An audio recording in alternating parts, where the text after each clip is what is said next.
Long ago and far away, in enchanted lands across the seas, lived kings and queens, princes and princesses, good fairies and wicked witches, ferocious giants and gentle dwarfs. Their adventures and stories have been told for hundreds of years. Open the pages and listen to the words, and you too can join the magical world of Once Upon a Time.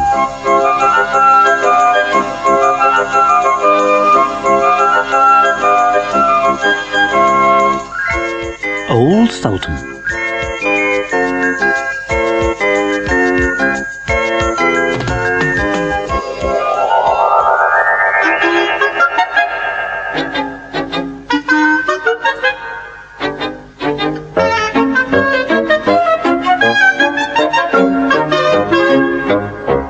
Once upon a time, there was a kind and gentle old sheepdog called Sultan, who lived on a farm with a hard-working shepherd and his wife. Sultan loved his life in the countryside so much and wanted to stay with his master forever and ever. Every day he would lie in the fields watching the sheep and basking in the sunshine, and his tail would wag because he was so happy. One day, the shepherd took his wife aside. "Poor old Sultan," he whispered. "He's lost most of his teeth, and he's no use to us as a guard dog now. It would be kinder if I shot him tomorrow. How can a dog who lets butterflies play on his nose be expected to protect us in our old age?"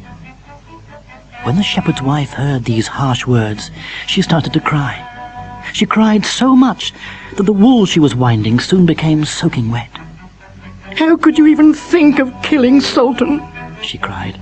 "He's been faithful to us for many years, and we should look after him for the rest of his days." "You're being very silly," shouted the shepherd. "There are many thieves and wicked men living out in the woods nearby. Sultan would be no match for them. I'm sorry, dear wife, but I've made my mind up. Tomorrow will be Sultan's last day."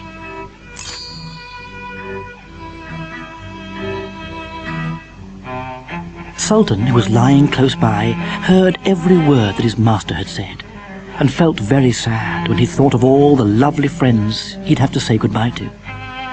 He spent the whole afternoon crying.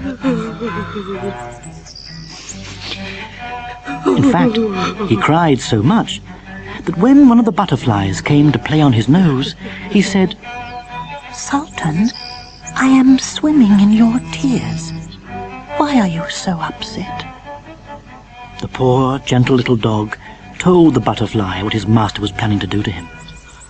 "Oh, poor, poor Sultan," said the butterfly. "This is sad news for me and all the other butterflies. Where will we ever find such a kind and faithful friend?" Sultan then wandered off to his master's house. When he got to the house, he was too upset to go inside, so he walked up and down the path until it started to get dark. "I'll go and see my old friend the wolf," he said.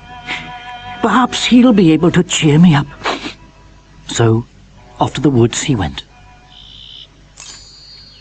When he got to the woods, the wolf was very happy to see him. "I've an idea," said the wolf.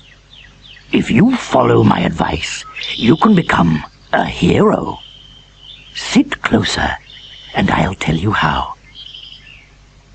Every morning, your master and his wife go out into the fields with their little baby, and they put her in a shady spot while they work in the fields. Now, if I come and snatch the baby and then drop her in the woods, you can take her back and be a real hero. Your master and his wife will be so grateful to you for saving the little girl's life that they'll thank you for the rest of their lives." "I think that's a brilliant idea," said Sultan. "But you must promise me that you won't do any harm to the little baby. She's very precious to my master. If anything happened to her, my master would never forgive me." "I promise you that I will be as gentle as a butterfly," said the wolf.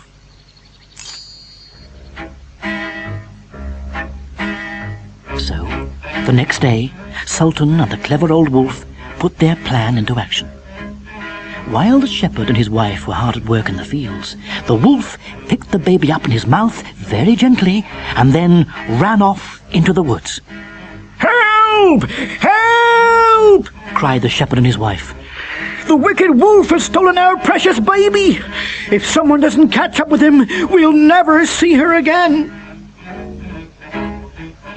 The shepherd looked at Sultan and said, "Run as fast as your legs can carry you. If you can save our baby, we'll look after you for the rest of your days." When Sultan heard this, he ran like the wind and barked at the wolf as he ran. The poor little baby didn't know what was happening, so she started to cry out for her mother and father. But there was no need for her to worry, as the wolf treated her very gently and was very careful not to drop her or bite her. The wolf didn't run at his fastest speed, and this gave Sultan time to catch up with him. When the wolf reached the woods, he put the baby down gently on some soft grass and spoke kind words to her. "Don't cry, little baby. There's nothing to be afraid of here. When you grow up, you'll understand that you helped to save Sultan's life, and you will spend many happy hours playing with him, because he is the gentlest creature I know." When the baby heard this, she smiled, and when she saw Sultan, she started chuckling. Sultan picked the happy little baby up and took her back to her mother and father.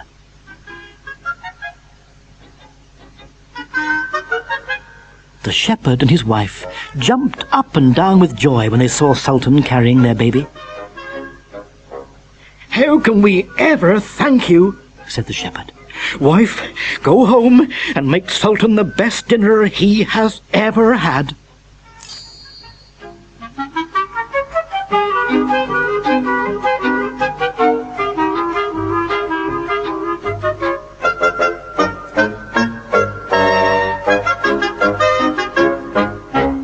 It's time to turn over to side 2.